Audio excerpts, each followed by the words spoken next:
करने वाली है। इसीलिए बाबा भी कहते हैं रामचरित जे सुनत अधाहि, रामचरित जे सुनत अघाये, रामचरित जे सुनत अघाये, रामचरित जे सुनत अघाये, रस विशेष जाना तीन नाही, रस विशेष जाना तीन नाही, जीवन मुक्त महामुनि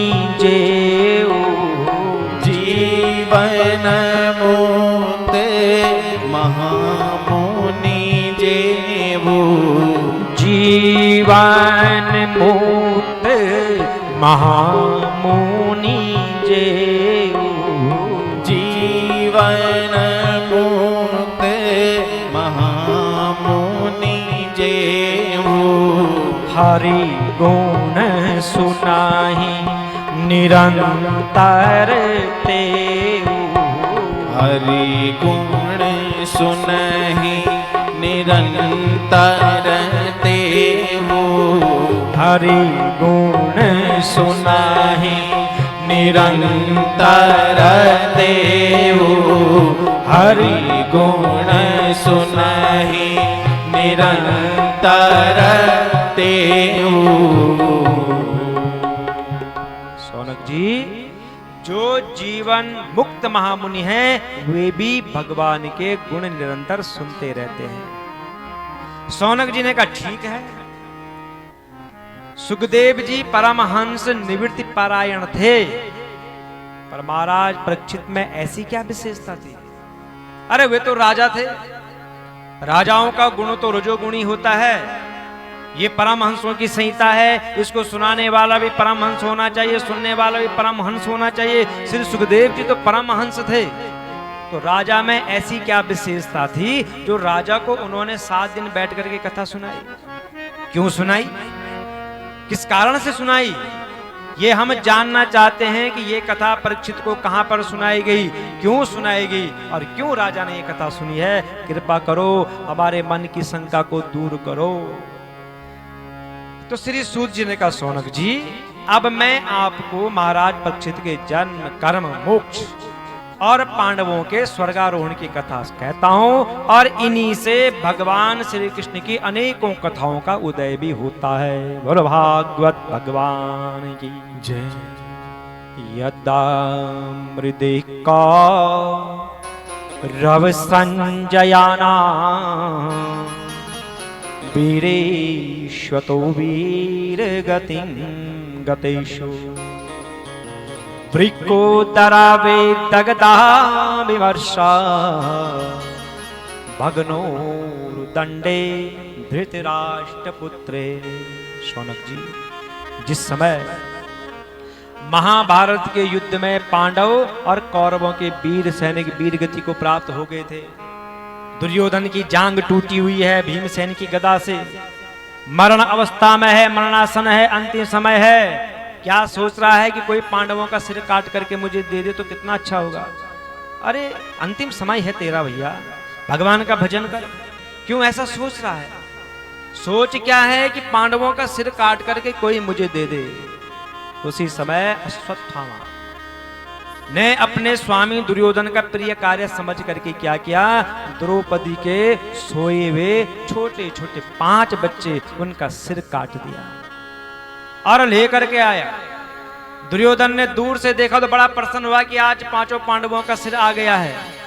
जैसे ही नजदीक गया, जैसे ही वस्त्र के भीतर हाथ डाला तो देखा तो अरे ये तो छोटे बच्चे हैं।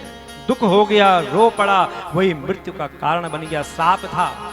दुर्योधन, जिस दिन एक साथ तुझे सुख और दुख मिलेगा वही तेरा अंतिम दिन होगा। इसलिए तो कहते हैं कि अगर ज्यादा खुशी है तो उछलो मत, दुख है तो घबराओ मत, दोनों ही मृत्यु का कारण बन जाता है। सम रहो, धैर्यवान बनो उस समय। यही मृत्यु का कारण बन गया। मां द्रौपदी ने जब देखा कि शिविर के अंदर से खून की धार बह रही है, दौड़ी दौड़ी गई, मेरे बच्चे स्वस्थ हैं कि नहीं है। जैसे ही भीतर प्रवेश किया तो देखा तो केवल धड़ है, शरीर है, सिर नहीं है, चारों ओर खून ही खून बह रहा है। पागल हो गई, बिलख गई, रो रही है।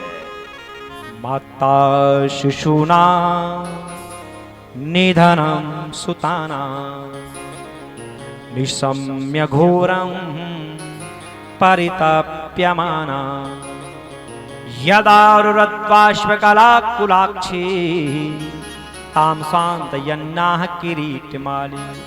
उन छोटे बच्चों की मां द्रौपदी उन मृत शरीरों को अपने शरीर से लगा रही है, हृदय से लगा रही है, तड़फ रही है, रो रही है। पांचों पांडव आए कि द्रौपदी क्यों रो रही होगी। भीतर प्रवेश किया तो देखा, अरे खून, मृत बच्चे, किसने किया होगा। इन बच्चों ने किसी का क्या बिगाड़ा होगा।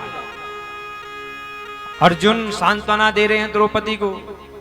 तदा सुचस्ते प्रमिजामि भद्रे यद ब्रह्म बंधो शिर आततायिना गांडीव मुक्तेर्विसिके रूपाहरे पाकम यस्नाश्यसिदग्धपुत्र।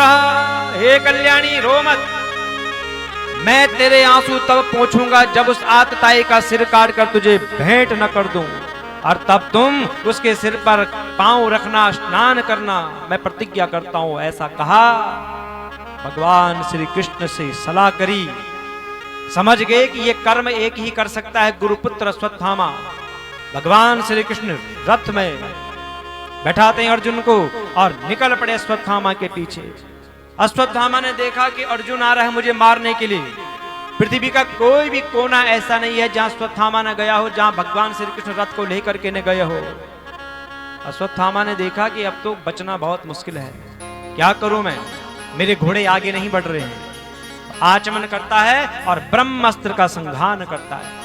जैसे ही ब्रह्मास्त्र छूटा, भयानक अग्नि चारों ओर फैल जाती है। अर्जुन ने देखा कि अग्नि वाला बाण मेरी ओर आ रहा है तो डर गया, भयभीत हो गए। तुरंत भगवान श्री कृष्ण के चरणों में गिर पड़े, प्रार्थना कर रहे हैं, कृष्ण कृष्ण महाबाहो भक्तानां अभयंकर त्वमेको दयमानानां मपवर्गोच संसृते। हे कृष्ण, श्री कृष्ण आप सच्चिदानंद स्वरूप हो, परमात्मा हो, भक्तों को अभय देने वाले हो। क्या मेरी आयु इतनी है, ये बाण मेरी ओर आ रहा है, मुझे मार देगा, आप मेरी रक्षा करो।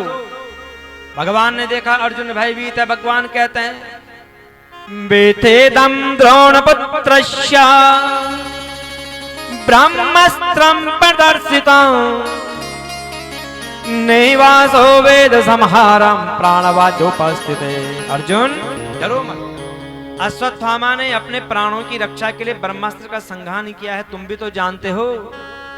अरे गुरुजी ने अपने शिष्य को भी सिखाया है तो अपने पुत्र को भी सिखाया है। केवल अंतर यह है कि पुत्र को छोड़ना सिखाया है और तुम जैसे शिष्य को छोड़ना और वापस बुलाना सिखाया है। तुम भी संघान करो और अश्वत्थामा के ब्रह्मास्त्र की अग्नि को शांत करो। अर्जुन ने आचमन की, भगवान श्री कृष्ण की परिक्रमा करी, ब्रह्मास्त्र का संघान किया। जैसे दोनों बाण आपस में टकराए, चारों ओर अग्नि अग्नि फैल जाती है। भगवान ने कहा अर्जुन रोको रोको, नहीं तो पूरा विश्व भस्म हो जाएगा, वापस बुलाओ। तब भगवान की आज्ञा प्राप्त करके अर्जुन ने दोनों बाणों को शांत कर दिया। दौड़े दौड़े गए, अश्वत्थामा को पकड़ा, दुपट्टे से बांधा और रथ में लाए और सीधे शिविर में ले गए जहां द्रौपदी रो रही है बच्चों को लेकर के। जोर से धक्का दिया अश्वत्थामा को, अश्वत्थामा सीधे द्रौपदी के चरणों में, सिर झुका हुआ है, मुख झुका हुआ है। निरीक्ष कृष्णापकृतम गुरु सुतम वाम स्वभावा कृपया ननामचा। जिसने द्रौपदी के पांचों बच्चों को मारा है, जिसने द्रौपदी का अनहित किया है। द्रौपदी ने देखा कि गुरुपुत्र ब्राह्मण अपमानित होकर के मेरे सामने गिरे हैं, तो तुरंत हाथ जोड़ते हैं, हे ब्राह्मण मैं आपको प्रणाम करती हूँ, भारत की मां। जिसने बच्चों को मारा उनको प्रणाम कर रही है, ये ब्राह्मण है। और क्या कहती है, मुच्यताम मुच्यताम